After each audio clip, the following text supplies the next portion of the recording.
Alright. Decided to do this quick video about some stuff because of some chatter in the Wreckfest modding Discord.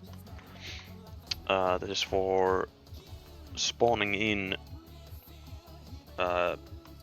dynamic objects with another dynamic object. Sadly, you can't do like proper geometry, so there's some limitations to it, but should be good for like some small jumps, or especially for walls actually, because of how collision work with dynamic objects. Anyway, I did this testing quickly. So we have our jump here that I crudely made, but it works for now. And then we have our trigger to spawn in the jump. So you want to make these, like if you're making a track, just make these on the main track file, so you have them where you want them. And if you're making a track pod, then you have to section out the part that you want to spawn in later, just make it into its own object, and then take these both and copy them over to a new Blender window. And then you need to, here's the trigger. I gave it the ghost texture, so you can see it, no, so you can't see it in game. And then I have this jump here with a collision box. If you don't do the collision box, it's gonna be, imagine having a square from here up and through here, so it's like this. This is how the game does it if you don't do your own collision boxes.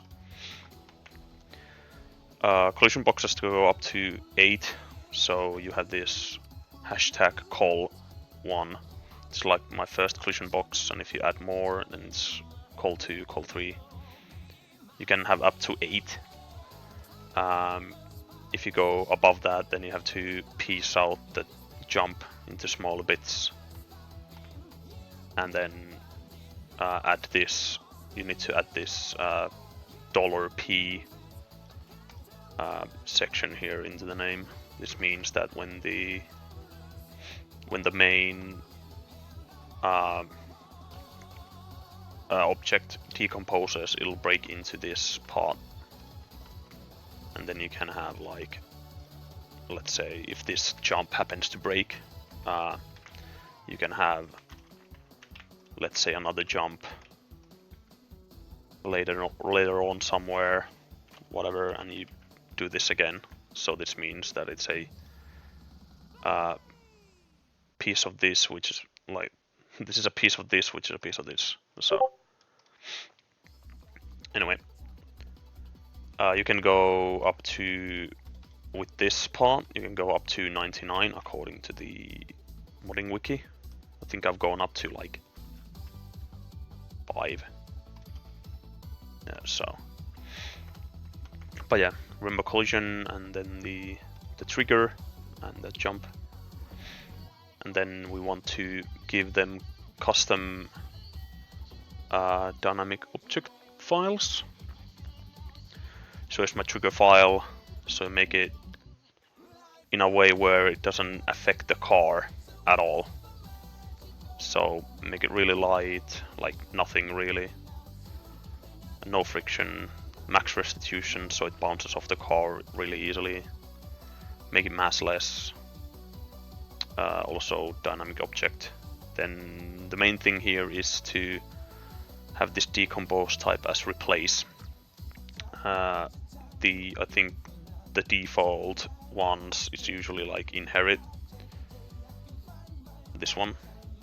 This means that the object that this breaks into will inherit the speed and angular momentum and shit, so just put it as replace. And then for the jump, you want to make it as heavy as possible, so you use just max everything. For jumps, I'd go for less friction, and I'm not sure on restitution, but so it doesn't eat your speed when you hit it. And then max all of this so it doesn't wake up. Well, it shouldn't, because it's infinite mass and should stay in place. And yeah, contact filter, have at least dynamic object and tire collision on, at least. That seemed to work. I was doing some quick tests. And then, god damn it, I'm getting messages every time. Shut up, Discord. Anyway, after you've saved and built this file, you wanna actually, I'm gonna show you the game. You can place these pretty much anywhere, but you wanna go to your data, art, and then you make an objects file, a folder, and then you save it here, and you also build it in the same spot. And then you go to the this subscene track where, and you import it as a subscene here. Just don't touch any of the positioning, because if you touch it here, like when you make it here and you move it here, if you move any of this, it'll also move it here. Right now it only shows the trigger because it's the first step in the object, so don't worry about it. Just check that the trigger is in the right place.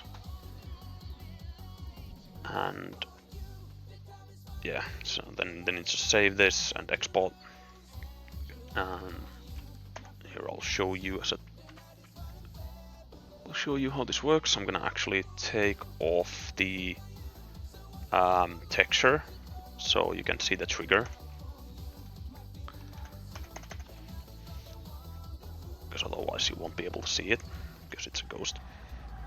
If you want to make sure that the trigger works both ways, you need to have faces on both sides. I just have a face on this side, so it only triggers from this side. So you hit it, as you can see, it disappeared immediately. Didn't affect the car at all. We do the lap.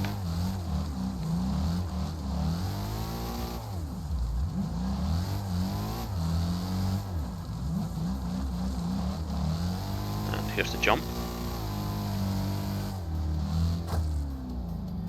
And it'll stay there until you quit the race and restart.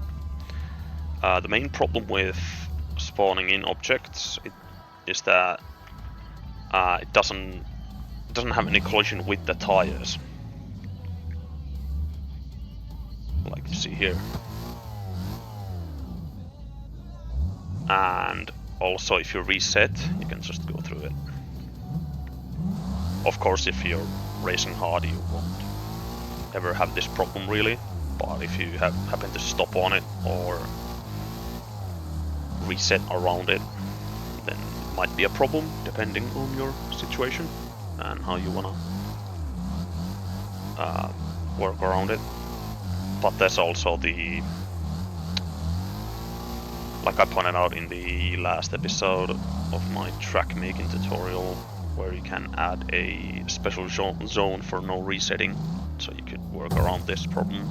So people, if you have a bigger jump, people can't spawn in it, for example. And that's about it. Just a quick piece of info on this stuff if you happen to need it. As I said, it works better on walls, because the car body is actually the thing that hits dynamic objects. The tires don't. If someone happens to know a way to make the tires touch these, it would be nice to know. I haven't figured it out yet. But anyway, see you later.